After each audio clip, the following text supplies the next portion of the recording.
The Most Dangerous Game by Richard Connell. Off there to the right somewhere is a large island, said Whitney. It's rather a mystery. What island is it? Rainsford asked. The old charts call it Shipwrecked Island, Whitney replied. A suggestive name, isn't it? Sailors have a curious dread of the place. I don't know why. Some superstition. I can't see it, remarked Rainsford, trying to peer through the dark tropical night that was palpable as it pressed its thick, warm blackness in upon the yacht. You've good eyes, said Whitney with a laugh, and I've seen you pick off a moose moving in the brown fall bush at 400 yards, but even you can't see 4 miles or so through moonless Caribbean nights. Nor 4 yards, admitted Rainsford. Ugh, it's like moist black velvet. It will be light enough in Rio, promised Whitney. We should make it in a few days. Hope the Jaguar guns have come in from Purdy's. We should have a good time hunting up the Amazon. Great sport hunting. The best sport in the world, agreed Rainsford. For the hunter, amended Whitney, not for the Jaguar. Don't talk rot, Whitney, said Rainsford. You're a big game hunter, not a philosopher. Who cares how a jaguar feels? Perhaps the jaguar does, observed Whitney. Ah, they've no understanding. Even so, I rather think they understand one thing. Fear. The fear of pain. And the fear of death. Nonsense, laughed Rainsford. This hot weather is making you soft, Whitney. Be a realist. The world is made up of 2 classes, the hunters and the huntees. Luckily, you and I are the hunters. Do you think we've passed that island yet? I can't tell in the dark. I hope so. Why? Asked Rainsford. The place has a reputation, a bad one. Cannibals? Suggested Rainsford. Hardly. Even cannibals wouldn't live in such a godforsaken place. But it's gotten into sailor lore somehow. Didn't you notice that the crew's nerves seemed a bit jumpy today? They were a bit strange, now that you mention it. Even Captain Nielsen. Yes, even that tough-minded old Swede who'd go up to the devil himself and ask him for a light. Those fishy blue eyes held a look I'd never seen before. All I could get out of him was, "This place has an evil name among seafaring men, sir." And then he said to me, very gravely, "Don't you feel anything?" As if the air about us was actually poisonous. Now, you mustn't laugh when I tell you this, but I did feel something like a sudden chill. There was no breeze.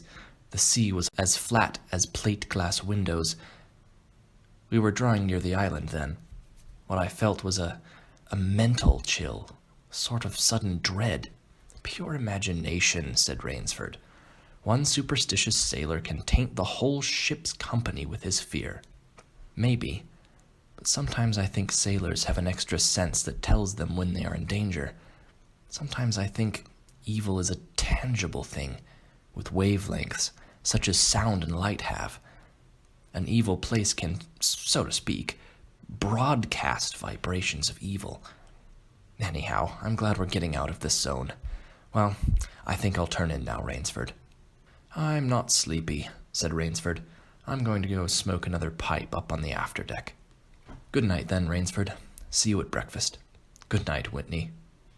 There was no sound in the night as Rainsford sat there, but the muffled throb of the engine that drove the yacht swiftly through the darkness, and the swish and ripple of the wash of the propeller. Rainsford, reclining in a steamer chair, indolently puffed on his favorite briar. The sensuous drowsiness of the night was on him. It's so dark, he thought, that I could sleep without closing my eyes. The night would be my eyelids. An abrupt sound startled him. Off to the right, he heard it, and his ears, expert in such matters, could not be mistaken. Again he heard the sound, and again. Somewhere, off in the blackness, someone had fired a gun 3 times. Rainsford sprang up and moved quickly to the rail, mystified. He strained his eyes in the direction from which the reports had come, but it was like trying to see through a blanket. He leapt upon the rail and balanced himself there to get greater elevation. His pipe, striking a rope, was knocked from his mouth. He lunged for it. A short, hoarse cry came from his lips as he realized he had reached too far and had lost his balance. The cry was pinched off short as the blood-warm waters of the Caribbean Sea doused over his head. He struggled up to the surface and cried out, but the wash from the speeding yacht slapped him in the face, and the salt water in his open mouth made him gag and strangle. Desperately he struck out with strong strokes after the receding lights of the yacht, but he stopped before he had swum 50 feet. A certain cool-headedness had come to him. It was not the first time he had been in such a tight place. There was a chance that his cries could be heard by someone aboard the yacht, but that chance was slender, and grew more slender as the yacht raced on. He wrestled himself out of his clothes and shouted with all his power. The lights of the yacht became faint and ever-vanishing fireflies. Then they were blotted out entirely by the night. Rainsford remembered the shots. They had come from the right, and doggedly swimming, he made off in that direction, swimming with slow, deliberate strokes, conserving his strength. For a seemingly endless time, he fought the sea. He began to count his strokes. He could do possibly 100 more, and then Rainsford heard a sound. It came out of the darkness, a high, screaming sound, the sound of an animal in an extremity of anguish and terror. He did not recognize the animal that made the sound. He did not try to. With fresh vitality, he swam towards the sound. He heard it again. Then it was cut short by another sharp, crisp staccato. "Pistol shot," muttered Rainsford, swimming on. 10 minutes of determined effort brought another sound to his ears. The most welcome he had ever heard, the muttering and growling of the sea breaking upon a rocky shore. He was almost on the rocks before he saw them. On a night less calm, he would have been shattered against them. With his remaining strength, he dragged himself from the swirling waters. Jagged crags appeared to jut up in the opaqueness. He forced himself upward, hand over hand. Grasping his hands raw, he reached a flat place at the top. Dense jungle came down to the very edge of the cliffs. What perils that tangle of trees and underbrush might hold for him did not concern Rainsford just then. All he knew was that he was safe from his enemy, the sea, and that utter weariness was upon him. He flung himself down at the jungle edge and tumbled headlong into the deepest sleep of his life. When he opened his eyes, he knew from the position of the sun that it was late in the afternoon. Sleep had given him new vigor, and a sharp hunger was picking at him. He looked about him, almost cheerfully.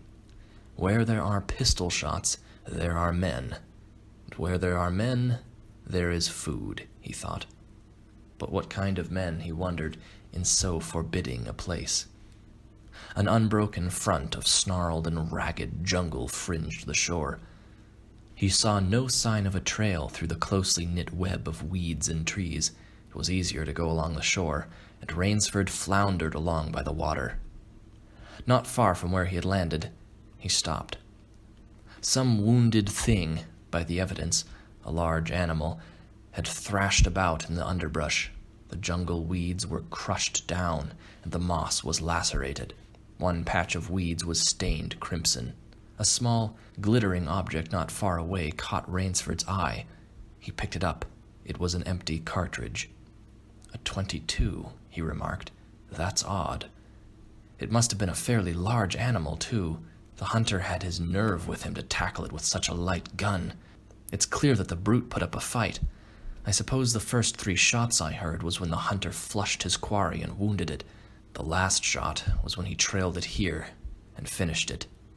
He examined the ground closely and found what he hoped to find, the print of hunting boots. They pointed along the cliff in the direction he had been going. Eagerly he hurried along, now slipping on a rotten log or a loose stone, but making headway. Night was beginning to settle down on the island.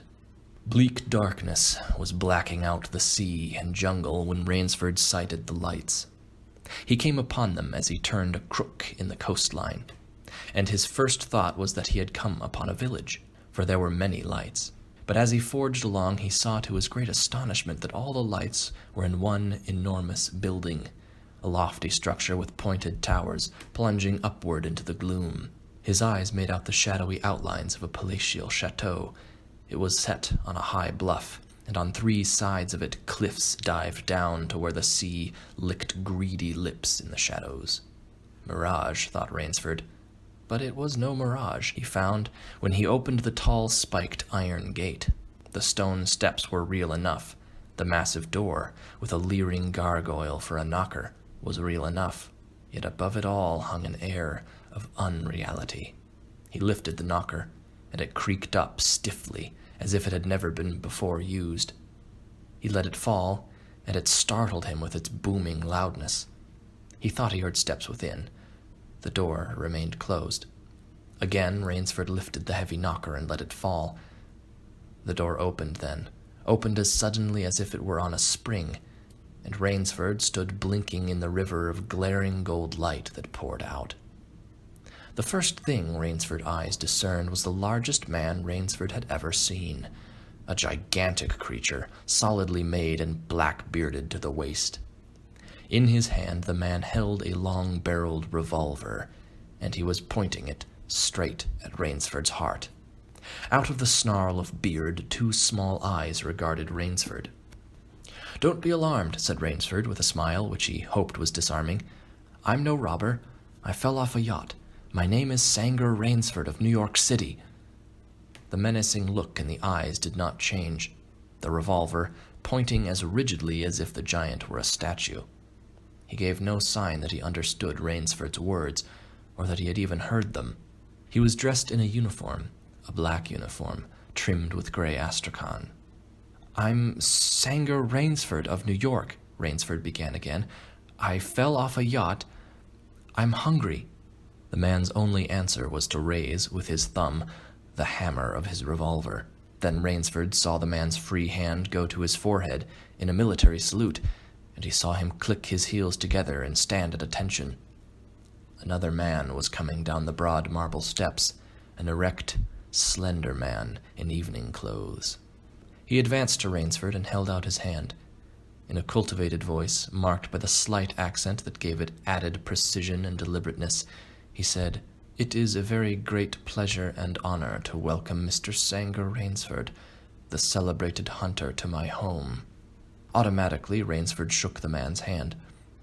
"I've read your book about hunting snow leopards in Tibet, you see," explained the man. "I am General Zaraf." Rainsford's first impression was that the man was singularly handsome. His second was that there was an original, almost bizarre quality about the general's face. He was a tall man, past middle age, for his hair was a vivid white, but his thick eyebrows and pointed military mustache were as black as the night from which Rainsford had come. His eyes, too, were black and very bright. He had high cheekbones, and a sharp-cut nose, and a spare, dark face, the face of a man used to giving orders, the face of an aristocrat. Turning to the giant in uniform, the general made a sign. The giant put away his pistol, saluted, and withdrew. "Ivan is an incredibly strong fellow," remarked the general, "but he has the misfortune to be deaf and dumb. A simple fellow, but, I'm afraid, like all his race, a bit of a savage." "Is he Russian?"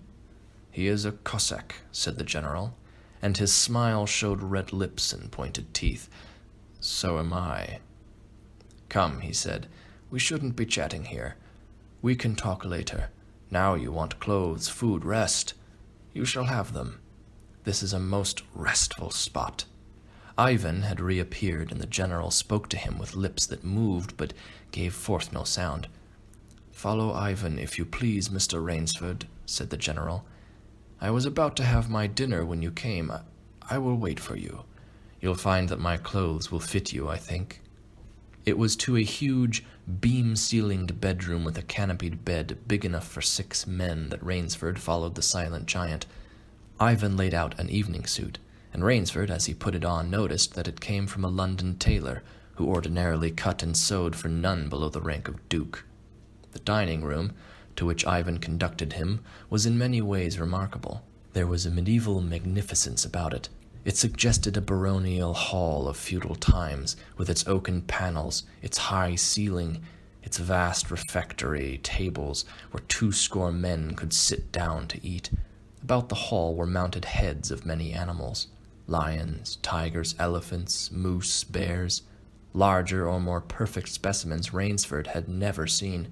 At the great table, the general was sitting, alone. "You'll have a cocktail, Mr. Rainsford," he suggested. The cocktail was surpassingly good, and Rainsford noted that table appointments were of the finest: the linen, the crystal, the silver, the china.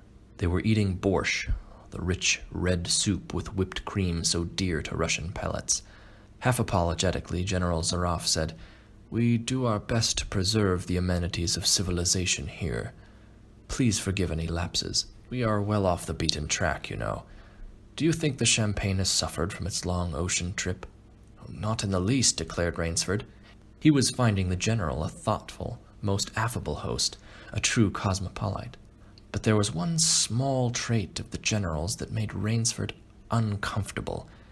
Whenever he looked up from his plate, he found the general studying him, appraising him narrowly. "Perhaps," said General Zaroff, "you were surprised that I recognized your name. You see, I read all books on hunting published in English, French, and Russian. I have but one passion in my life, Mr. Rainsford, and it is the hunt." "You have some wonderful heads here," said Rainsford as he ate a particularly well-cooked filet mignon. "That Cape buffalo is the largest I've ever seen." "Oh, that fellow. Yes, he was a monster." "Did he charge you?" "Hurled me against a tree," said the general. "Fractured my skull. But I got the brute." "I've always thought," said Rainsford, "that the Cape buffalo is the most dangerous of all big game." For a moment, the general did not reply. He was smiling his curious, red-lipped smile. Then he said slowly, "No, you are wrong, sir. The Cape buffalo is not the most dangerous big game." He sipped his wine. "Here in my preserve, on this island," he said in the same slow tone, "I hunt more dangerous game." Rainsford expressed his surprise. "Is there big game on this island?" The general nodded. "The biggest." "Really?" "Oh, it isn't here naturally, of course. I have to stock the island." "What have you imported, General?" Rainsford asked. "Tigers?" The general smiled. "No," he said. "Hunting tigers ceased to interest me some years ago. I exhausted their possibilities, you see. No thrill left in tigers, no real danger. I live for danger, Mr. Rainsford." The general took from his pocket a gold cigarette case and offered his guest a long black cigarette with a silver tip. It was perfumed and gave off a smell like incense. "We will have some capital hunting, you and I," said the general. "I shall be most glad to have your society." "But what game—" began Rainsford. "I'll tell you," said the general. "You will be amused, I know. I think I may say in all modesty that I have done a rare thing. I have invented a new sensation. May I pour you another glass of port?" "Oh, thank you, General." The general filled both glasses and said, "God makes some men poets, some he makes kings, some beggars. He made me a hunter. My hand was made for the trigger. My father said so. He was a very rich man with 250,000 acres in the Crimea. He was an ardent sportsman. When I was only 5 years old, he gave me a little gun, specially made in Moscow for me to shoot sparrows with. When I shot some of his prize turkeys with it, he did not punish me, but complimented me on my marksmanship. I killed my first bear in the Cossacks when I was 10. My whole life has been one prolonged hunt. I went into the army.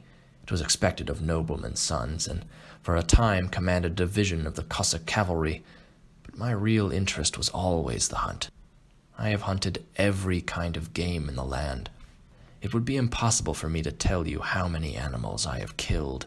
The general puffed at his cigarette. After the debacle in Russia, I left the country, for it was imprudent for an officer of the Tsar to stay there. Many noble Russians lost everything.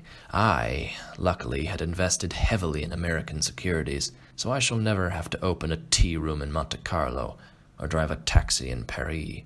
Naturally, I continued to hunt. Grizzlies in your Rockies, crocodiles in the Ganges, rhinoceroses in the East Africa. It was in Africa that Cape buffalo hit me and laid me up for 6 months. As soon as I recovered, I started for the Amazon to hunt jaguars, for I had heard that they were unusually cunning, but they weren't. They were no match at all for a hunter with his wits about him and a high-powered rifle. I was bitterly disappointed. I was laying in my tent with a splitting headache one night when a terrible thought pushed its way into my mind. Hunting was beginning to bore me. And hunting, remember, had been my life. I have heard that in America, businessmen often go to pieces when they give up the business that has been their life. Yes, that's so, said Rainsford. The general smiled. I had no wish to go to pieces, he said. I must do something. Now, mine is an analytical mind, Mr. Rainsford. Doubtless that is why I enjoy the problem of the chase. No doubt, General Zaroff. So, continued the general, I asked myself why the hunt no longer fascinated me. You are much younger than I am, Rainsford, and have not hunted as much, but perhaps you can guess at the answer. What is it? Simply this. Hunting had ceased to be what you call a sporting proposition. It had become too easy. I always got my quarry. Always. There was no greater bore than perfection. The general lit another fresh cigarette. No animal had a chance with me anymore. That is no boast. It is a mathematical certainty. The animal had nothing but its legs and its instinct. Instinct is no match for reason. When I thought of this, it was a tragic moment for me, I can tell you. Rainsford leaned across the table, absorbed in what his host was saying. It came to me as an inspiration, what I must do, the general went on. And what was that? The general smiled, the quiet smile of one who has faced an obstacle and surmounted it with success. I had to invent a new animal to hunt, he said. A new animal?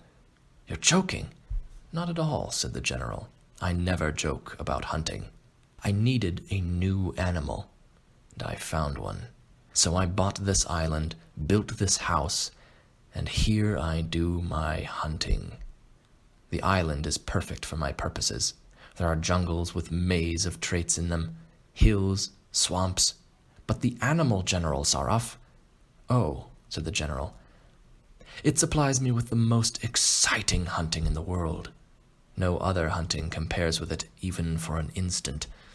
Every day I hunt, and I never grow bored now, for I have a quarry with which I can match my wits. Rainsford's bewilderment showed on his face. I wanted the ideal animal to hunt, explained the general, so I said, what are the attributes of an ideal quarry? The answer was, of course, it must have courage, cunning, and above all, it must be able to reason. But no animal can reason, objected Rainsford.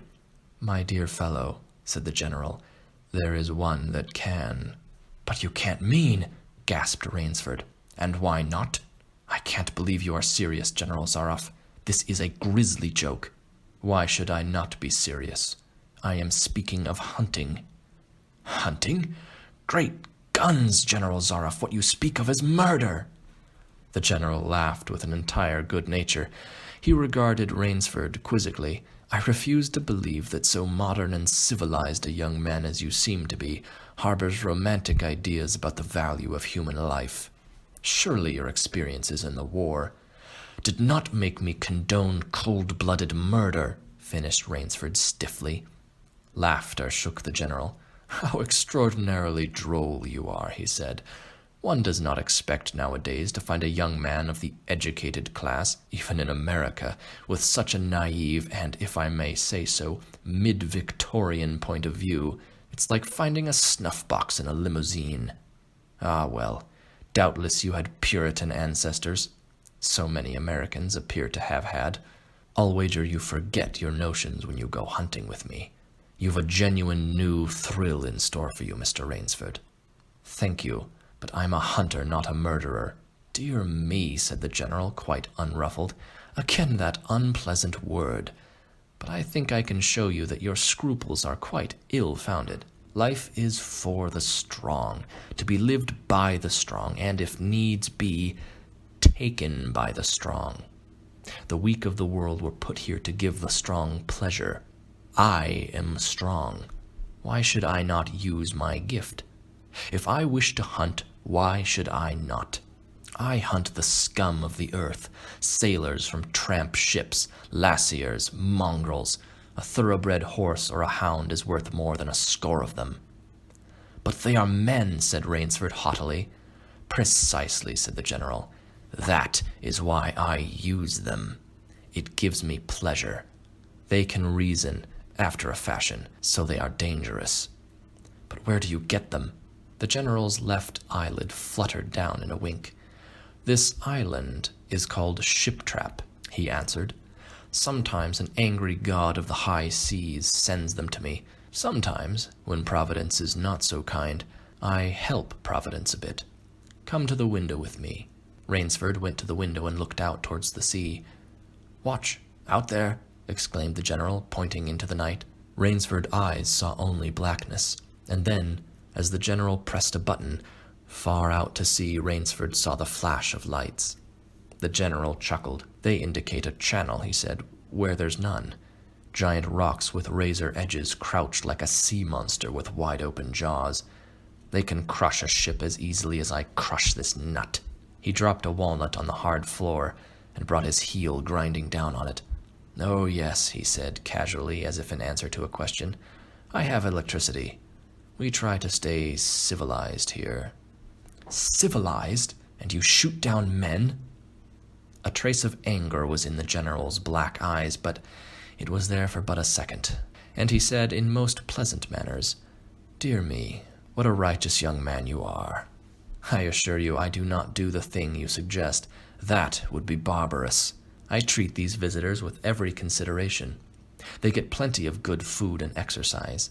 They get into splendid physical condition. You shall see for yourself tomorrow. What do you mean? We'll visit my training school, smiled the general. It's in the cellar. I have about a dozen pupils down there now. They're from the Spanish bark San Lucar that had the bad luck to go on the rocks out there. A very inferior lot, I regret to say. Poor specimens, and more accustomed to the deck than to the jungle. He raised his hand, and Ivan, who served as a waiter, brought thick Turkish coffee. Rainsford, with an effort, held his tongue in check. It's a game, you see, pursued the general blandly. I suggest to one of them that we go hunting. I give him a supply of food and an excellent hunting knife. I give him 3 hours' start. I am to follow, armed with only a pistol of the smallest caliber and range. If my quarry eludes me for 3 whole days, he wins the game. If I find him, the general smiled, he loses. Suppose he refuses to be hunted. Oh, said the general, I give him his option, of course. He need not to play the game if he doesn't wish to. If he does not wish to hunt, I turn him over to Ivan. Ivan once had the honor of serving as official nauter to the great white Tsar. He has his own ideas of sport. Invariably, they choose the hunt. And if they win, a smile on the general's face widened. To date, I have not lost, he said. Then he added hastily, I don't wish you to think me a braggart, Mr. Rainsford. Many of them afford only the most elementary sort of problem. Occasionally I strike a Tartar. One almost did win. I eventually had to use the dogs. The dogs? This way, please, I'll show you. The general steered Rainsford to a window. The lights from the windows sent a flickering illumination that made grotesque patterns on the courtyard below, and Rainsford could see moving about there a dozen or so huge black shapes. As they turned towards him, Their eyes glittered greenly. "A rather good lot, I think," observed the general. "They are let out at 7 every night. If anyone should try to get into my house, or out of it, something extremely regrettable would occur to him." He hummed a snatch of song from Foyle de Bergy. "And now," said the general, "I want to show you my new collection of heads. Will you come with me to the library?" "I hope," said Rainsford, "that you will excuse me tonight, General Zaroff. I am really not feeling well." "Ah, indeed?" the general inquired. "Well, I suppose that's only natural after your long swim. You need a good restful night's sleep. Tomorrow you'll feel like a new man, I'll wager. Then we'll hunt, eh? I have one rather promising prospect." Rainsford was hurrying from the room. "Sorry you can't go out with me tonight," called the general. "I expect rather fair sport. A big, strong fellow. He looks resourceful. Well, good night, Mr. Rainsford. I hope you have a good night's rest." The bed was good, and the pajamas of the softest silk, and he was tired in every fiber of his being. But nevertheless, Rainsford could not quiet his brain with the opiate of sleep. He lay, eyes wide open. Once he thought he heard stealthy steps in the corridor outside his room. He sought to throw open the door. It would not open. He went to the window and looked out. His room was high up in one of the towers. The lights of the chateau were now out, and it was dark and silent, but there was a fragment of sallow moon, and by its wan light he could see dimly the courtyard. There, weaving in and out in the pattern of shadow, were black, noiseless forms. The hounds heard him at the window, and looked up, expectantly, with their green eyes. Rainsford went back to the bed and lay down. By many methods he tried to put himself to sleep. He had achieved a doze when, just as morning began to come, he heard, far off in the jungle, the faint report of a pistol. General Zaroff did not appear until luncheon. He was dressed faultlessly, in the tweeds of a country squire. He inquired about the state of Rainsford's health. "As for me," sighed the general, "I do not feel so well. I am worried, Mr. Rainsford. Last night I detected traces of my old complaint." To Rainsford's questioning glance, the general said, "Ennui, boredom." Then, taking a second helping of crepes de Suzette, the general explained, "The hunting was not good last night. The fellow lost his head. He made a straight trail that offered no problems at all. That's the trouble with these sailors. They have dull brains to begin with, and they do not know how to get about in the woods. They do excessively stupid and obvious things. It's most annoying. Will you have another glass of Chablis, Mr. Rainsford?" "General," said Rainsford firmly, "I wish to leave this island at once." The general raised his thickets of eyebrows. He seemed hurt. "But, my dear fellow," said the general, protesting, "you've only just come. You've had no hunting." "I wish to go today," said Rainsford. He saw the dead black eyes of the general on him, studying him. General Zaroff's face suddenly brightened. He filled Rainsford's glass with venerable Chablis from a dusty bottle. "Tonight," said the general, "we will hunt, you and I." Rainsford shook his head. "No, General," he said, "I will not hunt." The general shrugged his shoulders and delicately ate a hothouse grape. "As you wish, my friend," he said. "The choice rests entirely with you. But may I not venture to suggest that you will find my idea of sport more diverting than Ivan's?" He nodded towards the corner to where the giant stood, scowling, his thick arms crossed on his hogshead of a chest. "You don't mean—" cried Rainsford. "My dear fellow," said the general, "have I not told you that I always mean what I say about hunting? This is really an inspiration. I drink to a foeman worthy of my steel, at last." The general raised his glass, but Rainsford sat staring at him. "You'll find this game worth playing," the general said enthusiastically. "Your brain against mine, your woodcraft against mine, your strength and stamina against mine. Outdoor chess, and the stake is not without value, eh?" "And if I win," began Rainsford huskily.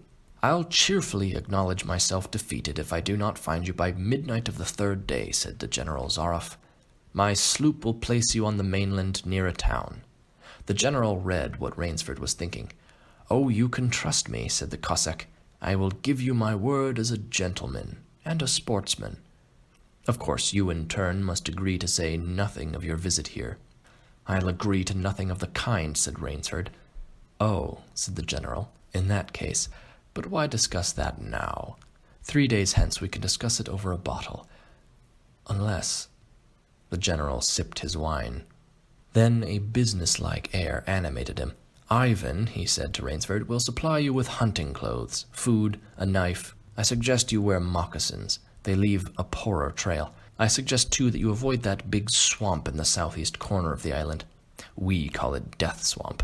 There's quicksand there. One foolish fellow tried it. The deplorable part of it was that Lazarus followed him. You can imagine my feelings, Mr. Rainsford. I loved Lazarus.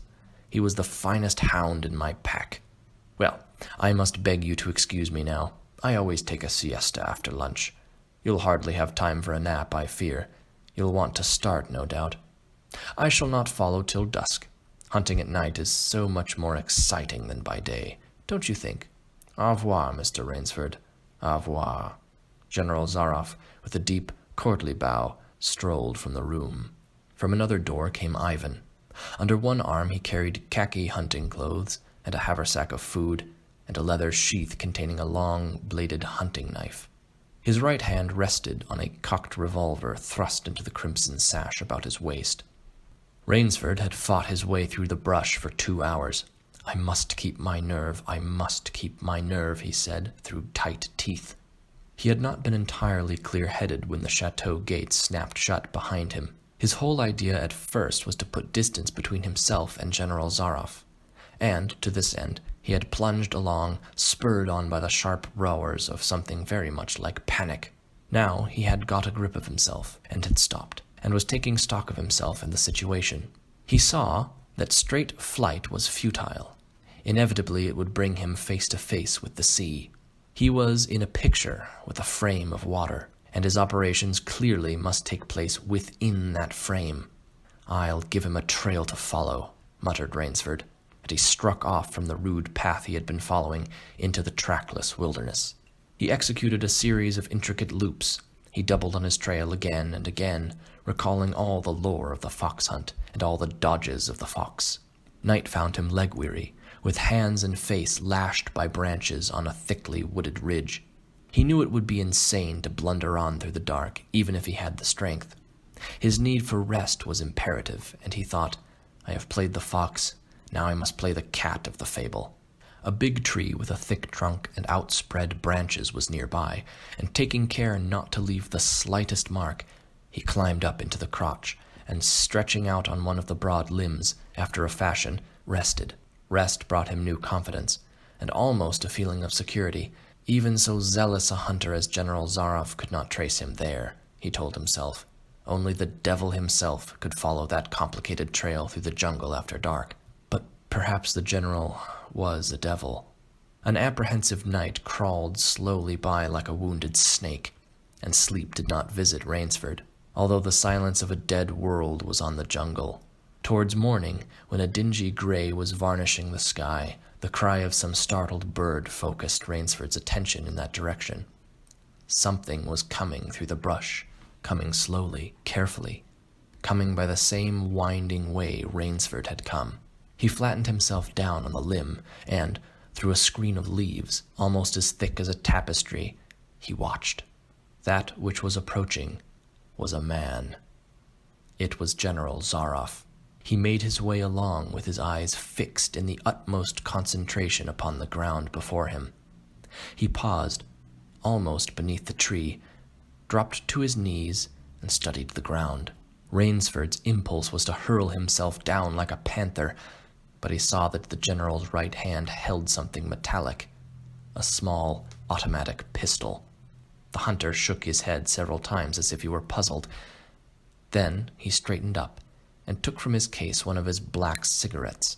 Its pungent, incense-like smoke floated up to Rainsford's nostrils. Rainsford held his breath. The general's eyes had left the ground and were traveling inch by inch up the tree.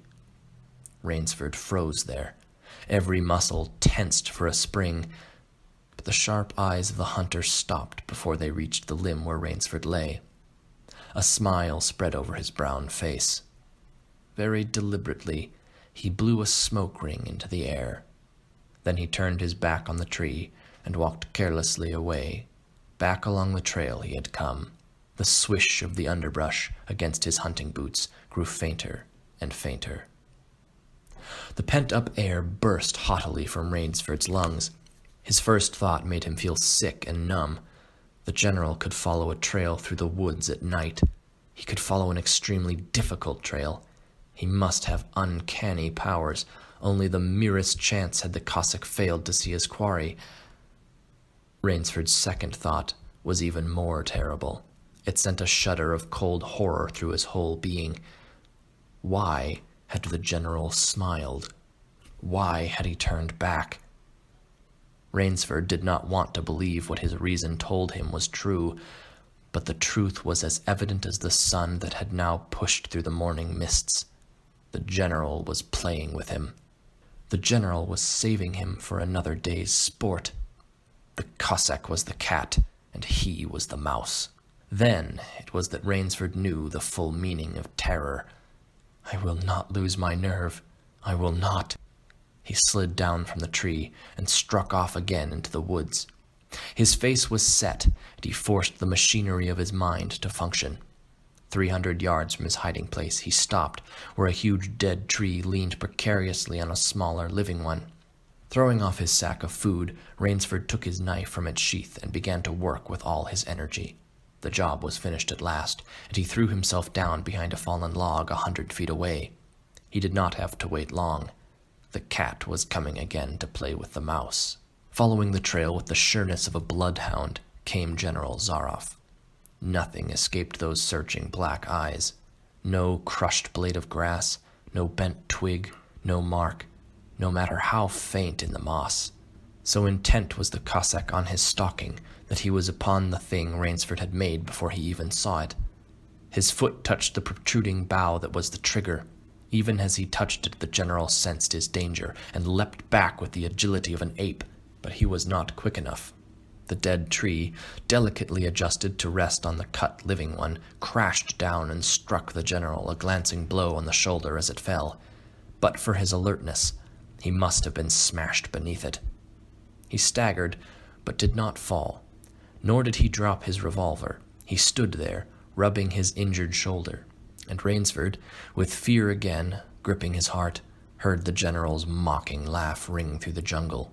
"Rainsford," called the general, "if you are within sound of my voice, as I suppose you are, let me congratulate you. Not many men know how to make the Malay man-catcher. Luckily for me, I too have hunted in the Malacca. You are proving interesting, Mr. Rainsford. I am going now to have my wound dressed. It's only a slight one, but I shall be back. I shall be back." When the general, nursing his bruised shoulder, had gone, Rainsford took up his flight again.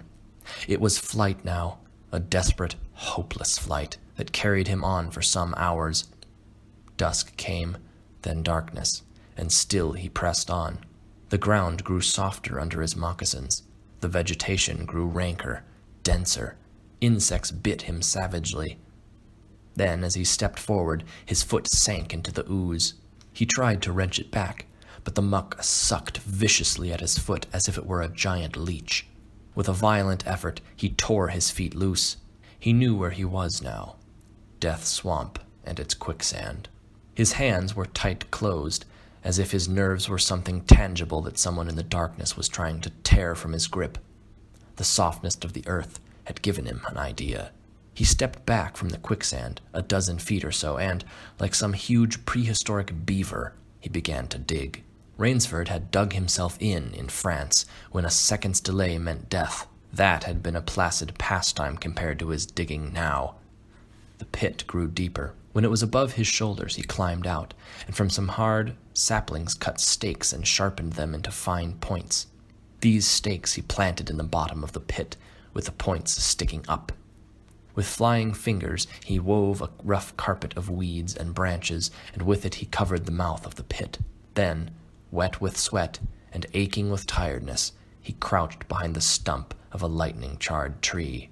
He knew his pursuer was coming. He heard the padding sound of feet on the soft earth, and the night breeze brought him the perfume of the general's cigarette. It seemed to Rainsford that the general was coming with unusual swiftness. He was not feeling his way along foot by foot. Rainsford, crouching there, could not see the general, nor could he see the pit. He lived a year in a minute. And then he felt an impulse to cry aloud with joy, for he heard the sharp crackle of the breaking branches as the cover of the pit gave way. He heard the sharp scream of pain as the pointed stakes found their mark. He leapt up from his place of concealment, and then cowered back. 3 feet from the pit, a man was standing with an electric torch in his hand. "You've done well, Rainsford," the voice of the general called. "Your Burmese tiger pit has claimed one of my best dogs. Again you score. I think, Mr. Rainsford, I'll see what you can do against my whole pack. I'm going home now for a rest. Thank you for a most amusing evening." At daybreak, Rainsford, lying near the swamp, was awakened by a sound that made him know that he had new things to learn about fear. It was a distant sound, faint and wavering, but he knew it. It was the baying of a pack of hounds. Rainsford knew he could do one of 2 things. He could stay where he was and wait. That was suicide. He could flee. That was postponing the inevitable. For a moment he stood there, thinking. An idea that held a wild chance came to him, and tightening his belt, he headed away from the swamp. The baying of hounds drew nearer and nearer, then still nearer, ever nearer. On a ridge, Rainsford climbed a tree. Down a watercourse, not a quarter of a mile away, he could see the bush moving. Straining his eyes, he saw the lean figure of General Zaroff. Just ahead of him, Rainsford made out another figure, whose wide shoulders surged through the tall jungle weeds. It was the giant Ivan, and he seemed pulled forward by some unseen force. Rainsford knew that Ivan must be holding the pack in leash. They would be on him any minute now. His mind worked frantically. He thought of a native trick he had learned in Uganda. He slid down the tree. He caught hold of a springy young sapling, and to it he fastened his hunting knife, with the blade pointing down the trail. With a bit of wild grapevine, he tied back the sapling, then ran for his life. The hounds raised their voices as they hit the fresh scent. Rainsford knew now how an animal at bay feels. He had to stop to get his breath. The baying of the hounds stopped abruptly, and Rainsford's heart stopped too. They must have reached the knife. He shinned excitedly up a tree and looked back. His pursuers had stopped. But the hope that was in Rainsford's brain when he climbed died, for he saw in the shallow valley that General Zaroff was still on his feet. But Ivan was not. The knife, driven by the recoil of the springing tree, had not wholly failed. Rainsford had hardly tumbled to the ground when the pack took up the cry again. "Nerve, nerve, nerve," he panted as he dashed along. A blue gap showed between the trees dead ahead. Ever nearer drew the hounds. Rainsford forced himself on towards that gap. He reached it. It was the shore of the sea. Across a cove he could see the gloomy gray stone of the chateau. 20 feet below him, the sea rumbled and hissed. Rainsford hesitated. He heard the hounds. Then he leapt far out into the sea. When the general and his pack reached the place by the sea, the Cossack stopped. For some minutes he stood regarding the blue-green expanse of water. He shrugged his shoulders, then sat down and took a drink of brandy from a silver flask, lit a cigarette, and hummed a bit from Madame Butterfly. General Zaroff had an exceedingly good dinner in his great paneled dining hall that evening. With it he had a bottle of Pole Roger and a half a bottle of Chambertin. 2 slight annoyances kept him from perfect enjoyment. One was the thought that it would be difficult to replace Ivan. The other was that his quarry had escaped him.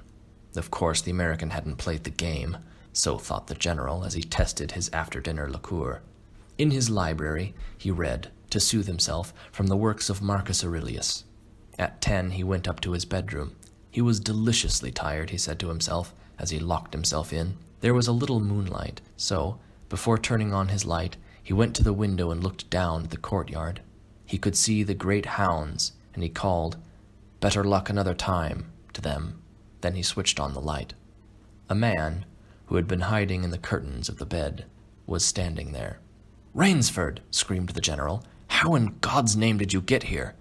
"Swam," said Rainsford. "I found it quicker than walking through the jungle." The general sucked in his breath and smiled. "I congratulate you," he said. "You have won the game." Rainsford did not smile. "I am still a beast at bay," he said in a low, hoarse voice. "Get ready, General Zaroff." The general made one of his deepest bows. "I see," he said. "Splendid! One of us to furnish a repast for the hounds, the other will sleep in this very excellent bed. On guard, Rainsford." He had never slept in a better bed, Rainsford decided.